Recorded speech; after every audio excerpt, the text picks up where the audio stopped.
சரி, இப்போ வந்து மெட்டோஃபிசிக்கல் பொயட்ஸ்னால் என்னென்னு பார்க்கலாம். ஓகேவா? சிம்பிளாக சொல்லணும்னா மெட்டோஃபிசிக்கல் பொயட்ஸை பொறுத்த வரைக்கும் இது வந்து 17th centuryயில் வந்து இங்கிலீஷ் ப்ரோயட்ஸ்னால் நம்மளுக்கு வந்திருக்கான். இதோட ஒர்க்ஸ் என்ன சொல்கிறாங்க அப்படின்னா, இது வந்து ஒரு இன்டெலெக்சுவல் டெப்த்தாகவும் இருக்குதான் அண்ட் காம்ப்ளெக்ஸ் ஆஃப் இமேஜினரி. அதாவது அவங்களோட பொயட்ஸ் வந்து எப்படி இருக்கும் அப்படின்னா, டக்குன்னு வந்து எல்லாருக்குமே வந்து புரிகிற மாதிரி இருக்கும். அதுக்கப்புறம் அந்த அந்த பொயட்ஸை நம்ம வாசிக்கும் போதே நம்மளுக்கு ஒரு இமேஜினரி அந்த கற்பனை திறன் வந்து வந்துடும் அப்படிங்கிறதையும் சொல்கிறாங்க. அப்புறம் மெட்டோஃபிசிக்கல் கோயின்சிடென்ஸ் வந்து யூஸ் பண்ணுறாங்க. சம் பொயட்ஸ் அவங்களோட அந்த இப்போ நம்ம போயமில் தான் படிச்சிருப்போம், மெட்டோஃபர், சிமிலி, பர்சனிஃபிகேஷன் இந்த மாதிரி இதையும் வந்து யூஸ் பண்ணியிருக்காங்க அப்படிங்கிறதையும் சொல்கிறாங்க. அப்புறம் அவங்களோட பொயட்ஸில் வந்து என்ன இருக்கும் அப்படின்னா, ரியாலிட்டி, லவ், நேச்சர் இது எல்லாமே வந்து இன்க்ளூட் ஆகிருக்குமா. அப்புறம் வந்து ஒரு மூமெண்ட் ஆஃப் டைமில் வந்து ரிலீஜியஸ் இதையுமே வந்து இன்க்ளூட் பண்ண ஆரம்பிச்சிட்டாங்க.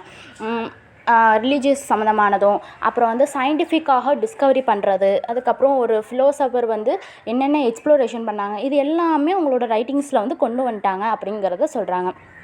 அப்புறம் என்ன சொல்கிறாங்க, the metaphysical poetry was coined by the Samuel Johnson. அதாவது மெட்டோஃபிசிக்கல் பொயட்ரியை ஃபஸ்ட்டு காயின் பண்ணது யார் அப்படின்னா சாமுவல் ஜான்சன் வந்து 18th centuryயில் வந்து கொண்டு வந்திருக்காங்களாம். ஓகேவா? அந்த மெட்டோஃபிசிக்கல் பொயட்ஸ் வந்து எப்போ வந்துச்சு, 17th centuryயில் இங்கிலீஷ் ப்ரோஸால் வந்திருக்கு. அதை கொண்டு வந்தது வந்து யார் ஃபஸ்ட்டு காயின் பண்ணது, சாமுவல் ஜான்சன்ஸ் வந்து 18th centuryயில் வந்து கொண்டு வந்திருக்காங்க. அப்புறம் என்ன சொல்கிறாங்க அப்படின்னா, இது வந்து ஒரு ஃபேட்-ரிச்சர் மெட்டோஃபர்ஸ் அப்படின்னு.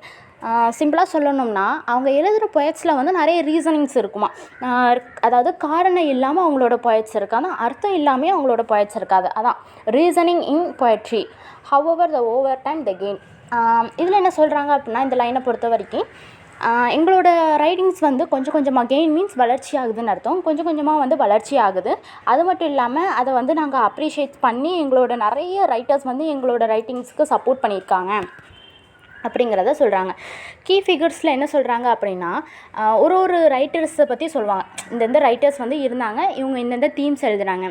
அதில் வந்து நம்ம எல்லாம் பார்க்க வேணாம், 1-2 பார்த்துக்கலாம். ஜான் ட்ரைடன்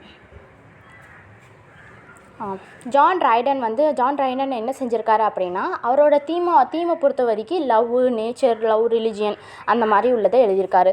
அப்புறம் வந்து ஃபிசிக்கல் அண்ட் ஸ்பிரிச்சுவல் மீன்ஸ் இந்த ரிலீஜியஸ் சம்மந்தமான அந்த மாதிரி உள்ளதையும் பண்ணியிருக்காங்களாம்.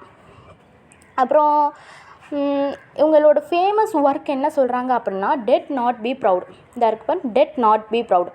ஏன் அப்படி சொல்கிறாங்க அப்படின்னா, நம்ம இறந்து போகிறது வந்து ஒரு ப்ரௌடான மூமெண்ட் இல்லை, நம்ம வாழ்க்கையான எண்டிங்கு. அந்த இதை வந்து அந்த ஒரு போயட்டை வந்து அவர் வந்து எழுதியிருக்காரு. யார் எழுதியிருக்காரு? John Triton. அதனால் அவர் வந்து கொஞ்சம் ஃபேமஸ் ஆகியிருக்காரு. அவங்க எல்லாருமே வந்து அவங்களோட ரைட்டிங்கில் இந்த மெட்டோஃபிசிக்கல் பொயட்ஸை யூஸ் பண்ணனால அவங்க வந்து இந்த போயமில் வந்து அவங்க நேம்ஸ் எல்லாம் வருது. அப்புறம் 1-2 பேர் மட்டும் ஞாபகம் வச்சுக்கலாம். சாரி ஐயோ,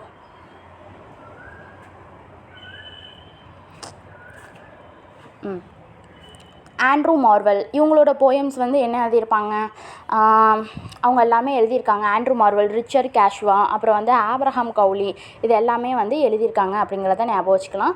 அப்புறம் கேரக்டர்ஸ் ஆஃப் மெட்டோஃபிசிக்கல் பொயட்ஸில் என்ன சொல்கிறாங்க அப்படின்னா, இது வந்து ஒரு மெட்டோஃபராக இருக்குதான். அப்புறம் இதோட போயம்ஸ் வந்து எப்போவுமே எப்படி இருக்கும் அப்படின்னா, சர்ப்ரைசிங் வே. அந்த இது வந்து எப்படி அந்த போயம் எழுதுகிறவங்கள இது வந்து சர்ப்ரைஸ் பண்ணுற மாதிரி இருக்கும் அப்படிங்கிறத சொல்கிறாங்க. அதுக்கப்புறம் என்ன சொல்கிறாங்க அப்படின்னா, இந்த poem is lead like philosophical arguments. அதாவது அந்த போயமை நாங்கள் ரீட் பண்ணுறோமே, 2 பேருக்கு தகுந்த மாதிரி ஆர்கியூமெண்ட்ஸ் நடக்கிற மாதிரியே அந்த போயம்ஸ் எங்களுக்கு இருக்கும் அப்படிங்கிறத சொல்கிறாங்க. அப்புறம் அந்த ரீடர்ஸ் வந்து இதை வந்து டைரெக்டாகவே வந்து லவ் பண்ணிடுவாங்க. ஏன்னா இதில் வந்து நாங்கள் நிறைய எக்ஸ்ப்ளோரேஷன்ஸ் ஆஃப் லைஃப்பை பற்றியும், டெத்தை பற்றியும், சோலை பற்றியும், காடை பற்றி நிறைய இது நாங்கள் சொல்லியிருக்கோம் அப்படிங்கிறத சொல்கிறாங்க. அதுக்கப்புறம் என்ன சொல்கிறாங்க அப்படின்னா, 20th centuryயில் டிஎஸ் எலாய்ட் வந்து இதுக்கு சப்போர்ட் பண்ணியிருக்காங்களாம். இவங்களோட மெட்டோஃபிசிக்கல் பொயட்ஸுக்கு வந்து சப்போர்ட் பண்ணியிருக்காங்க. அண்ட் அவங்க வந்து இன்ட்ரெஸ்டட் இன் தேர் ஒர்க். இவங்களோட ஒர்க்கில் வந்து டிஎஸ் எலாய்ட் வந்து இன்ட்ரெஸ்ட்டாக இருந்திருக்காங்களாம். அப்புறம் வந்து மெட்டோஃபிசிக்கல் பொயட்ஸ் வந்து ஒரு எமோஷன்ஸையும் ஒரு சப்ஜெக்ட் மேட்டரையும் குறிக்குமா. அப்புறம் வந்து இது வந்து அதுக்கப்புறம் இங்கிலீஷ் லிட்டரேச்சரில் நம்மளுக்கு வந்துருச்சு அப்படிங்கிறத சொல்கிறாங்க.